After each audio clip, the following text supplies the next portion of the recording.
रायपुर के बड़े से शहर में एक छोटा सा हंसता खेलता परिवार था, दुबे परिवार। किसान दुबे वैसे तो एक किसान था, पर शहर में वो एक प्लम्बर का काम किया करता था। किसान अक्सर अपनी पत्नी को बोला करता था, जब हमारी सारी जिम्मेदारी खत्म हो जाएगी, काजल, पलक और पायल की शादियां हो जाएंगी, तब हम दोनों गांव में जाकर गन्ने की खेती करेंगे। हाँ क्यों नहीं। वैसे भी सासू माँ चाहती हैं कि मैं गांव आऊं और उनकी सेवा करूं। अब उसमें माँ की क्या गलती? हर सास चाहती है कि उसकी बहू उसकी सेवा करे। मैंने कब मना किया है? अब जब भी वो शहर आती हैं तो मैं उनकी सेवा करती ही हूँ ना। हाँ, मैंने कहाँ कुछ बोला। तुझे बड़ी हंसी आ रही है। कुछ सालों में तेरी शादी हो जाएगी ना, तो तुझे समझ आएगा कि सास क्या होती है। अरे माँ, मैंने कहाँ कुछ बोला। मैं तेरी माँ हूँ, तू मेरी नहीं, समझी? तुम बाप बेटियों की तो हंसी समझ ही नहीं आती मुझे। अरे राधा, तू बेफिजूल ही काजल पर बरस रही है। अब तेरी सास ही ऐसी है तो उसमें उस बेचारी की क्या गलती? गलती तो सारी मेरी ही है ना। तुम ही मुझे शहर ले आए थे। अगर मैं गांव में होती तो अपनी सास की सेवा कर रही होती ना। अब रहने भी दे ये सब। तू जब देखो ये सब लेकर बैठ जाती है। अच्छा सुन, कल तू और मैं सोनार के पास जाएंगे। क्यों जी, आप मेरे लिए कोई हार बना रहे हैं क्या? तेरे लिए नहीं, काजल के लिए। अभी तूने ही बोला ना, कुछ सालों में इसकी शादी होगी, तो शादी के लिए गहने अभी से बनाने होंगे ना। ठीक है, किसी के लिए भी सोना बने, कम से कम बने तो।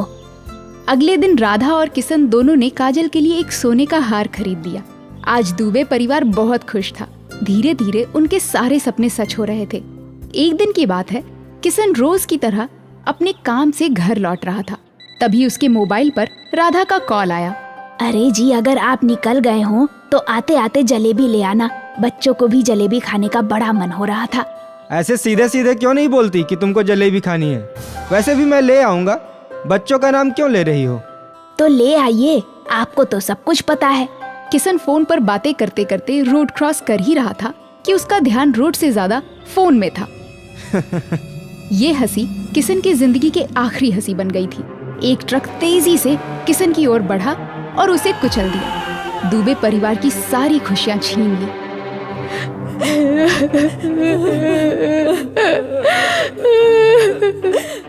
आज दुबे परिवार गमों में डूब गया था। राधा को समझ नहीं आ रहा था कि वो अब क्या करे। वो शहर में क्या काम कर सकती थी, उसे कुछ समझ नहीं आ रहा था। ना उनका शहर में खुद का घर था, और तो और उस पर अब 3 बेटियों की शादी की जिम्मेदारी। काफी सोचने के बाद राधा ने ये निर्णय लिया कि वो लोग गांव वापस लौट जाएंगे। लेकिन हम गांव में करेंगे क्या?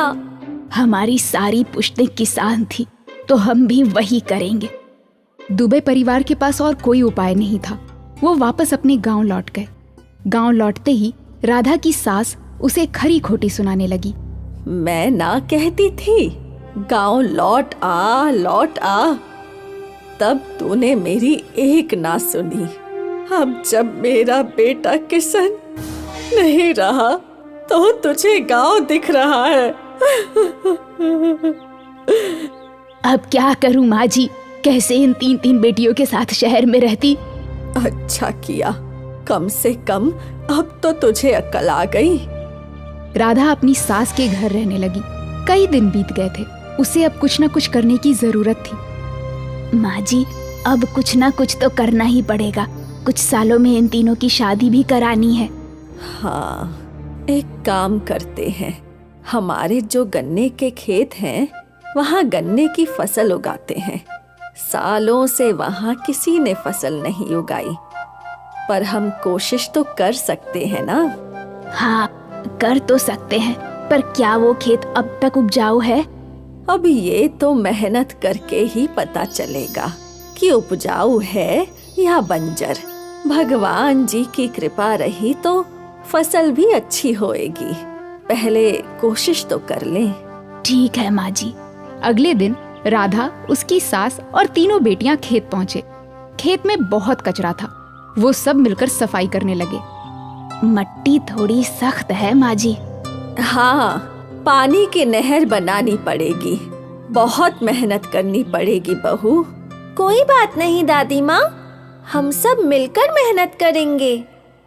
सभी ने नहर की खुदाई शुरू कर दी। काजल, पायल और पलक तीनों बारी बारी खुदाई कर रहे थे। अगले कई दिन तक नहर का काम चलता रहा।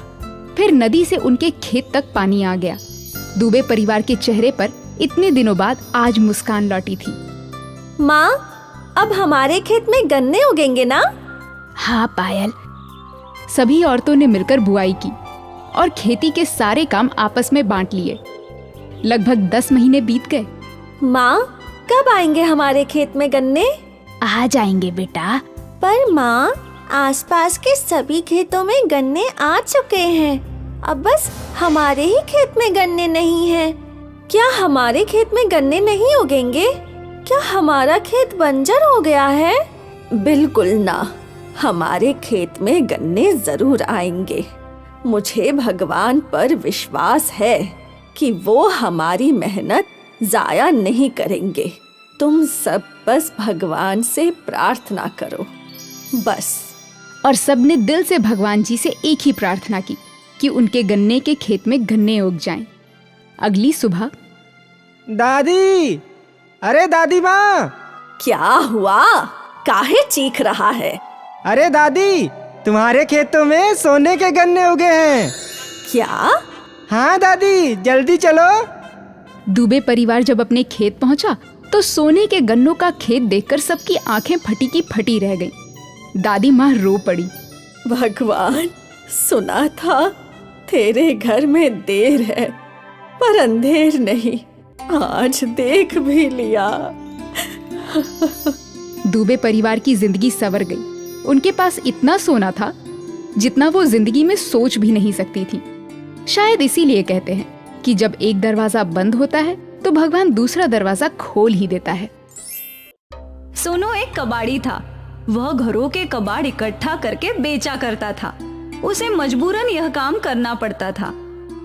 सब इतने अच्छे अच्छे कपड़े पहनते हैं, पता नहीं मुझे कब अच्छे कपड़े पहनने को मिलेंगे। मुझे तो बस एक कबाड़ बीनने के लिए भेज देते हैं। एक दिन उसे रेडी पर आम बिकते हुए दिखते हैं, जिनको देखकर उसके मुंह में पानी आ जाता है। वह रेडी वाले के पास जाता है। भैया, एक आम दे दो, बहुत भूख लगी है। 30 रुपए का एक आम है, ला 30 रुपए। मेरे पास पैसे नहीं हैं। तो मेरे पास भी आम नहीं है, चल भाग यहाँ से। दुकानदार उसे धक्के मारकर वहां से भगा देता है। सोनू ललचाई आंखों से आमों को देखता हुआ वहां से चला जाता है। चलते चलते वह एक पार्क में पहुंचता है। वहां पर प्रकाश और अनिल नाम के 2 लड़के आम खा रहे होते हैं। हाँ भाई, यार देख, मेरे पापा इतना अच्छा आम लेकर आए हैं। अरे वाह, आम तो देखने में बहुत ही अच्छा लग रहा है। चल जल्दी से निकाल और खाते हैं। ये कोई आम नहीं है, बहुत खास आम है। महंगा भी बहुत होगा।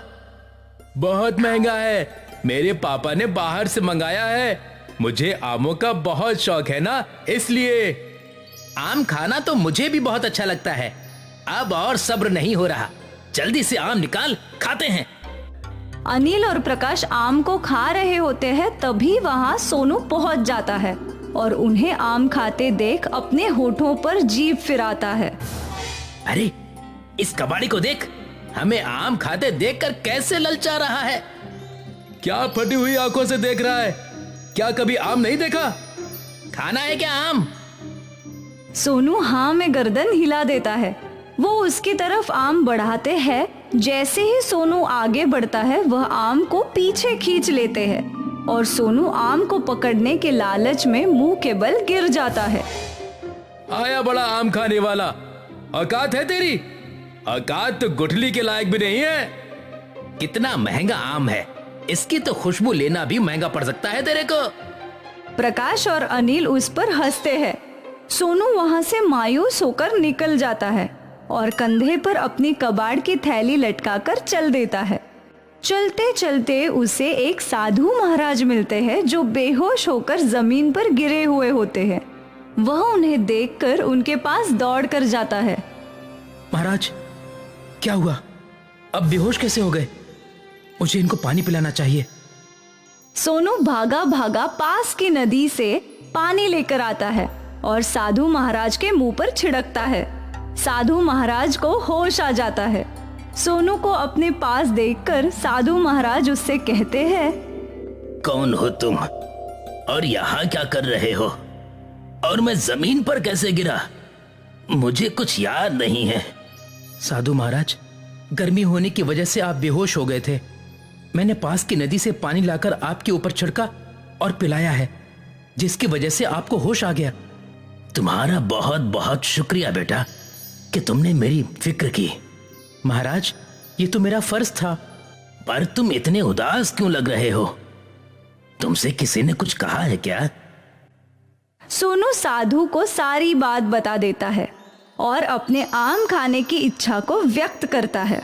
साधु सोनू की बात सुनकर उसको दिलासा देते हैं और कहते हैं, सोनू, तुमने मेरी मदद की है।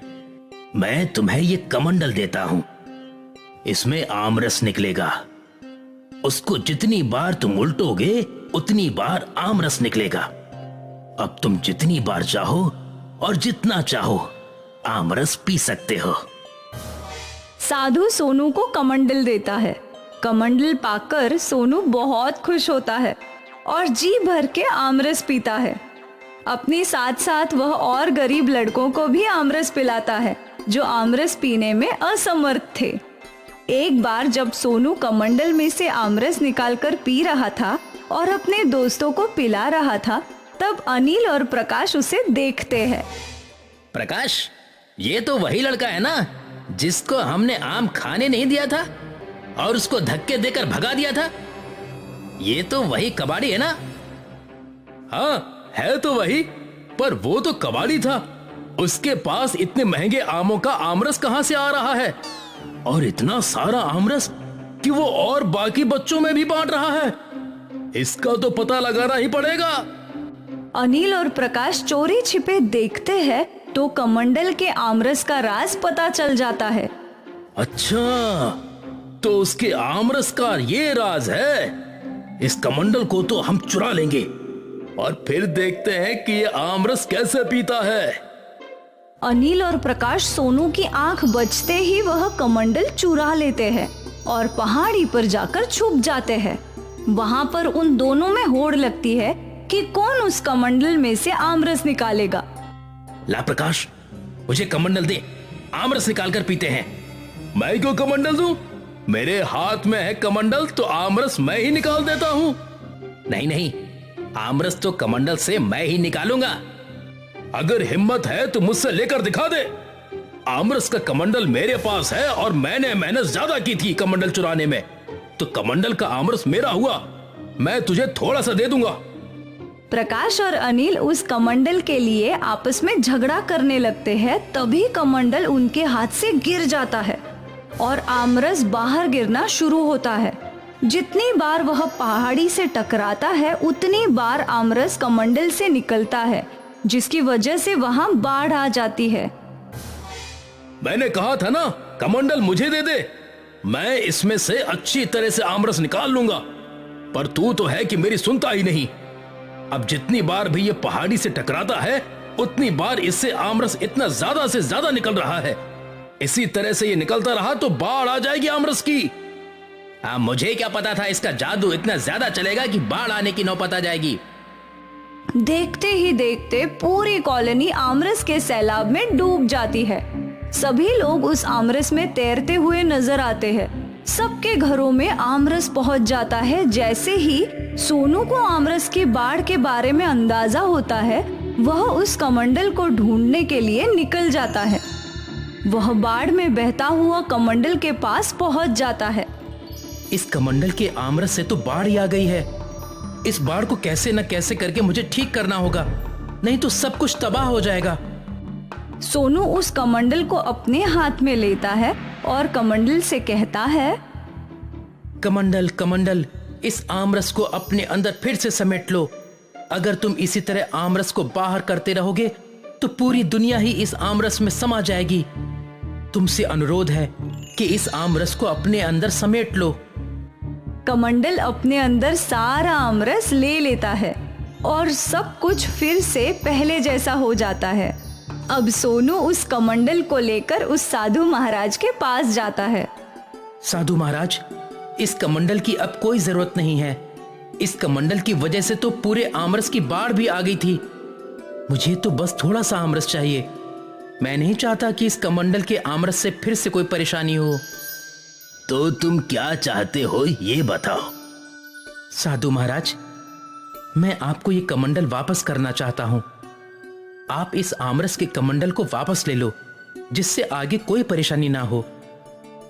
ठीक है, ये कमंडल तो मैं वापस ले लेता हूं, पर हाँ, जब भी तुम्हें आमरस पीने का मन हो तो तुम मेरे पास आ जाना। मैं इस कमंडल से तुम्हें भरपूर मात्रा में आमरस पिला दूंगा। जी महाराज, जब मेरा आमरस पीने का मन होगा तब मैं आपके पास ही आ जाऊंगा। परंतु इस कमंडल से आमरस नहीं लूंगा, क्योंकि अति हर चीज की बुरी होती है। एक ना एक दिन अधिकतर चीज होने की वजह से हम मुसीबत में पड़ जाते हैं। जितना है उतने में ही संतुष्ट रहना चाहिए। तुमने बिल्कुल सही कहा। लालच बहुत बुरी चीज होती है। लालच में आकर ही अनिल और प्रकाश ने ये कमंडल चुराया, जिससे मुसीबत खड़ी हो गई।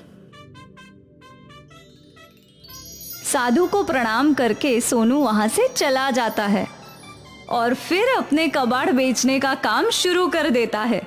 अब उसको किसी भी चीज को खाने का मन होता है तो वह साधु महाराज के पास चला जाता था।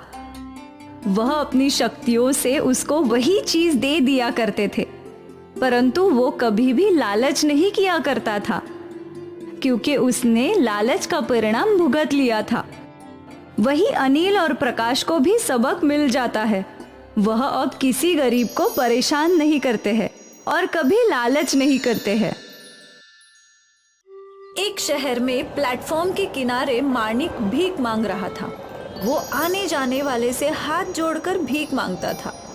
कोई उसे कुछ पैसे देता तो कोई डांट कर भगा देता। एक दिन वहां से रवि जा रहा था। उसने रवि से भी भीख मांगी। रवि का एक छोटा सा सोशल मीडिया अकाउंट था, जिसमें उसके कुछ हजार फॉलोअर्स थे। ए भैया भैया, खाने को कुछ दे दीजिए। जाओ जाओ अपना काम करो। भैया, सुबह से कुछ नहीं खाया है, मैं हाथ जोड़ता हूँ, मुझे खाने को दे दीजिए।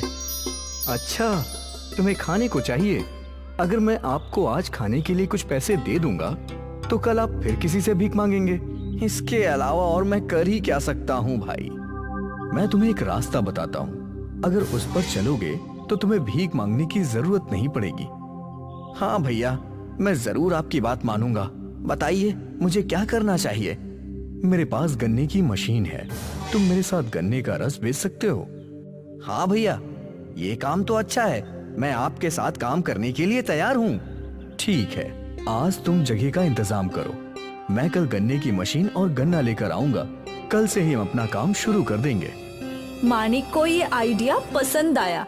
रवि चला गया। तब तक माणिक ने पीछे सारी तैयारियां कर ली। रवि ने एक छोटा वीडियो क्लिप अपने सोशल मीडिया पर डाल भी दिया, जिसे लोगों ने सराहा और सपोर्ट करने का विश्वास दिखाया। अगले दिन रवि ने गन्ने की मशीन और गन्ने लाकर रख दिए। माणिक ने भी सारा काम कर दिया। रवि की वजह से वहां पहले दिन से ही काफी ग्राहक आने शुरू हो गए और उनका काम अच्छा चलने लगा। भिखारी दिखने वाला माणिक अब नए और अच्छे कपड़ों में बैठकर गन्ने का रस बेचने लगा। रवि की सोशल मीडिया फॉलोअर्स की वजह से वहां एक लंबी लाइन लगती थी और सभी बहुत खुश होकर गन्ने का रस पीते और फिर रवि के साथ फोटो खींचकर अपलोड कर देते थे। मानिक, मुझे लगता है कि अब इस एक मशीन से काम नहीं चलेगा। हाँ भैया, भीड़ ही इतनी आ रही है कि सबको इंतजार कराना पड़ता है। हमको ये काम बढ़ाना होगा। हाँ, मैं कुछ और मशीनें मंगवा देता हूँ, साथ ही काम के कुछ लड़के भी रख लेना।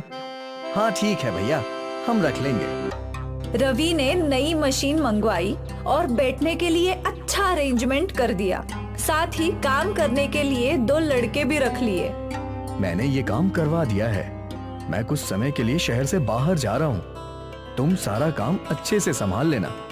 बिल्कुल, फिक्र मत करो भैया, मैं सब संभाल लूंगा। तुम जानते हो मानिक कि मैं यहाँ तक कैसे पहुंचा? भैया आप तो महान हो। नहीं नहीं, ऐसा कुछ नहीं है, मैं कोई महान नहीं हूँ। भैया आप यहाँ तक कैसे पहुंचे? पहले भी मैं गन्ने का रस बेचता था, लेकिन मेरे हाथ में फोन आया और मैंने उसका सही उपयोग किया, जिसके बाद मैं इतना फेमस हो गया। फिर गन्ने का रस? हाँ, जब मैंने वीडियोस बनाने शुरू किए तो गन्ने का रस बेचने का समय ही नहीं मिलता था और मैंने ये बंद कर दिया, लेकिन अब मैं इसे चला नहीं पा रहा था। लेकिन अब तुम आ गए हो तो मेरा ये काम भी चल जाएगा। हाँ भैया, मैं इसे अच्छे से चलाऊंगा, पूरी ईमानदारी से इसे चलाऊंगा। आपका नाम ऐसे ही ऊंचा करके रखूंगा, आपके नाम से ही गन्ने का रस बिचेगा। अरे नहीं नहीं, तुम इस दुकान को अच्छे से चलाना, बाकी तो मैं संभाल लूंगा। मैं तुम्हें हर महीने तनख्वाह दूंगा। भैया आपने तो मुझे सड़क से उठाकर मेरी जिंदगी बदल दी। रवि ने ये वीडियो भी शूट की और सोशल मीडिया पे अपलोड कर दी। मानिक ही अब सारा काम देख रहा था। रोजाना की गन्ने के रस की कमाई देखकर मानिक को ये विचार आया, रोजाना इतने पैसे की कमाई होती है और मुझे तो इनमें से तनख्वाह के नाम पर कुछ पैसे ही मिलेंगे।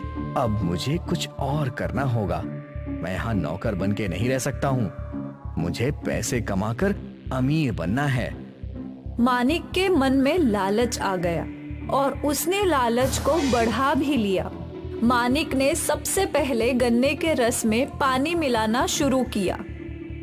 ए नौकर, गन्ने के रस में ज्यादा से ज्यादा बर्फ और पानी मिलाओ। हमें 1 गिलास रस में 3 गिलास बनाकर बेचना होगा, तभी कुछ मुनाफा कमाएंगे। मालिक, ये तो गलत है ना। कोई हमारे पास विश्वास और प्यार के साथ आ रहा है और हम वो विश्वास तोड़ रहे हैं। तू नौकर है और नौकर बनकर रह। ज्यादा जबान चलाई तो नौकरी से निकाल दूंगा। सॉरी मालिक। इस तरह मानिक गन्ने के रस में मिलावट करके लोगों को बेवकूफ बनाने लगा, क्योंकि लोग रवि के नाम से वहां आ रहे थे और सोशल मीडिया पर वहां रस पीकर फोटो अपलोड करने का अलग ही क्रेज था। लेकिन ये ज्यादा दिन तक नहीं चल सकता था। एक दिन एक आदमी, अरे मानिक जी, आजकल गन्ने के रस में पहले जैसा स्वाद नहीं है, ये कैसे बदल दिया आपने? अब ये गन्ने मैं थोड़ी ना उगाता हूँ और ना ही मैं इसके अंदर चीनी घोल सकता हूँ। अरे भैया, नाराज काहे हो? मुझे थोड़ा स्वाद अलग लगा तो मैंने बोल दिया। धीरे धीरे सभी इस बात को नोटिस करने लगे, लेकिन अभी भी लंबी लाइन वहां लगती थी। मानिक का लालच इतने से भी पूरा नहीं हुआ तो उसने दूसरा आइडिया सोचा और गन्ने के रस के दाम बढ़ा दिए। उसने नए दाम के नए बोर्ड लगवा दिए, जिसके बाद कुछ लोगों को ये अजीब लगा और उन्होंने आना कम कर दिया। लोग खुद कितने लालची और कंजूस हैं, थोड़े से दाम क्या बढ़ा दिए, लोग यहाँ आना छोड़ रहे हैं। अरे 5-10 रुपए से क्या ही फर्क पड़ता है। मानिक ने खुद को नहीं बदला, लेकिन ग्राहक आने कम हो गए। रवि भी शहर से लौट आया। रवि ने देखा कि वहाँ भीड़ बहुत कम है। वो यह देखकर हैरान हो गया।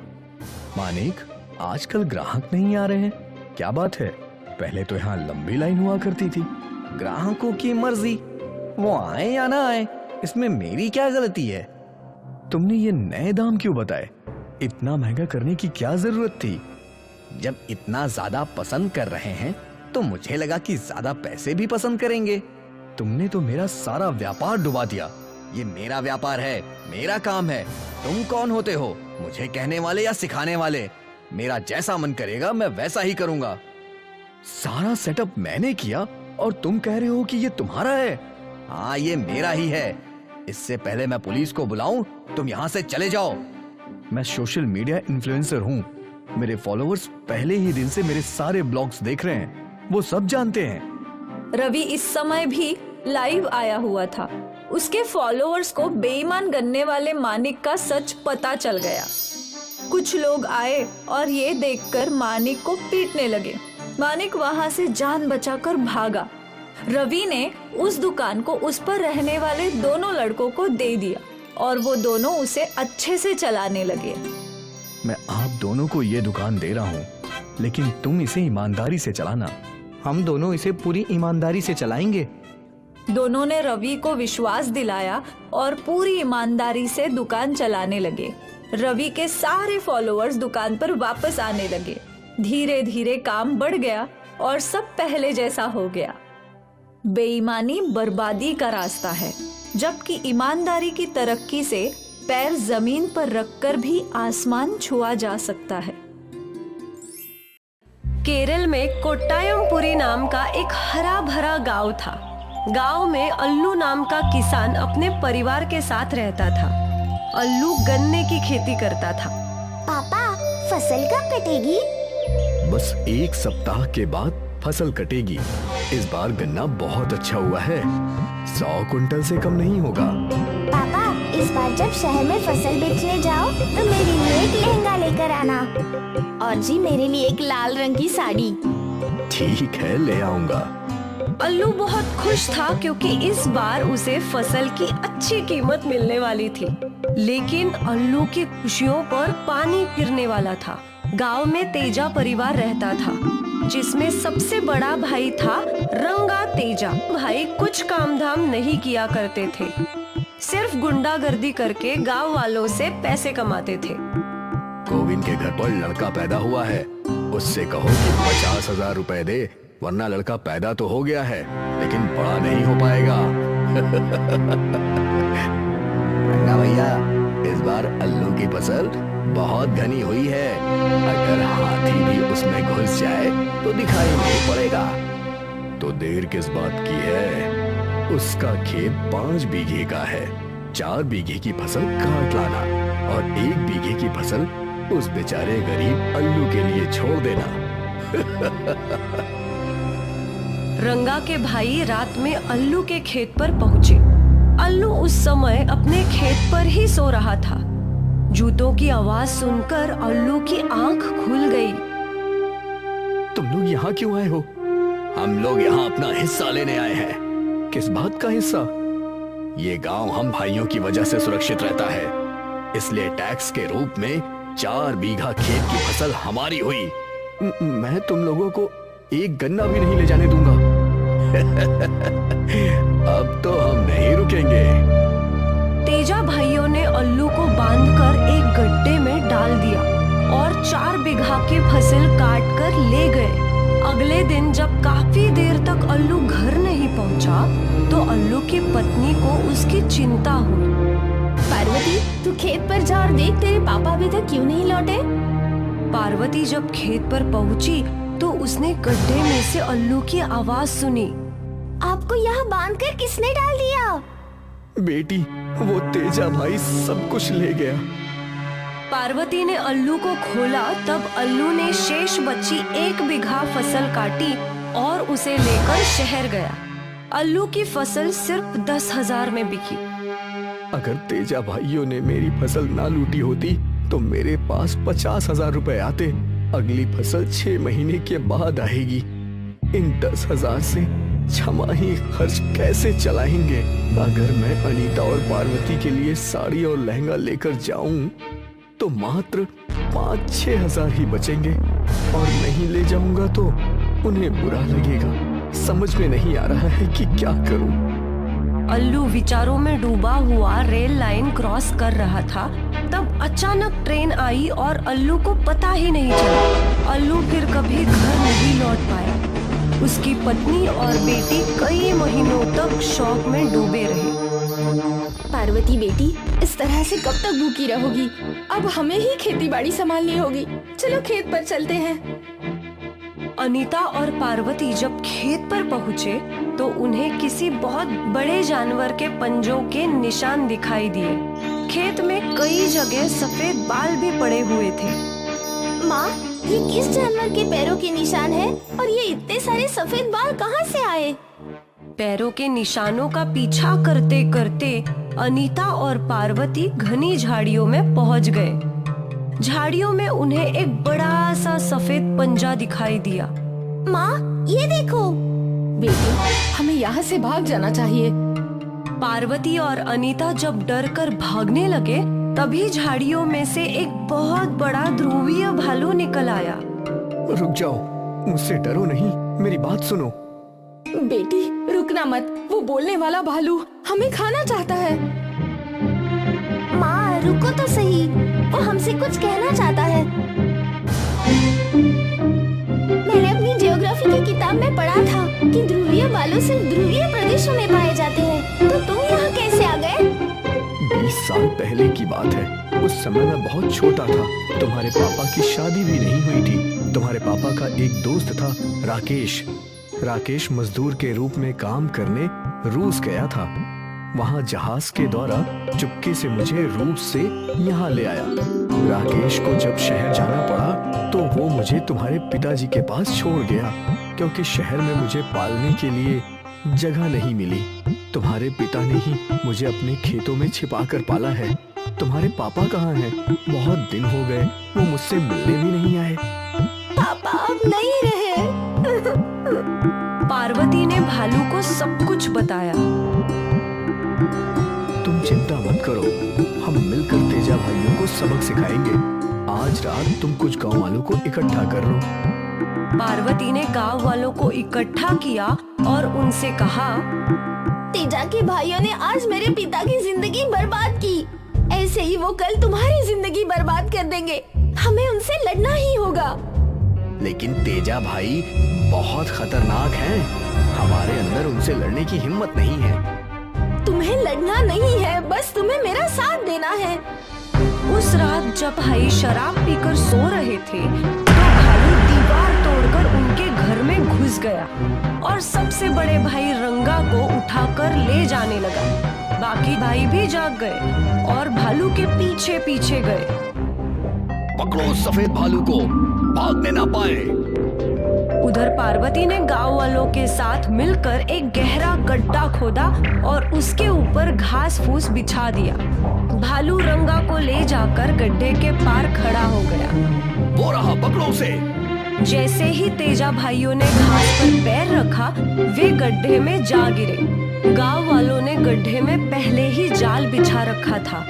तेजा भाई जाल में फंस गए। भालू ने रंगा को भी लात मारकर गड्ढे में फेंक दिया। फिर गांव वालों ने तेजी से गड्ढे को मिट्टी से भर दिया। इस तरह गांव वालों को तेजा भाइयों से छुटकारा मिला। गांव वालों ने पार्वती और भालू का शुक्रिया अदा किया। तुम ध्रुवीय प्रदेश से आए हो तो इसीलिए हम तुम्हारा नाम ध्रुव रखेंगे। तुमने हमें तेजा भाइयों से छुटकारा दिलाया। अब हम सब गांव वाले तुम्हारे लिए एक अच्छा सा घर बनाएंगे और रोजाना तुम्हारे लिए मछलियाँ भी लेकर आएंगे। तुम इसी तरह हमारे गांव की रक्षा करते रहना। मैं वादा करता हूँ कि मैं तुम्हारे पूरे गांव की हिम्मत से रक्षा करूंगा। बस शहर के किसी आदमी को मेरे बारे में मत बता देना, वरना मुझे पकड़ ले जाएंगे वो लोग। तुम चिंता मत करो, हम किसी को नहीं बताएंगे कि हमारे गांव में एक ध्रुवी भालू रहता है।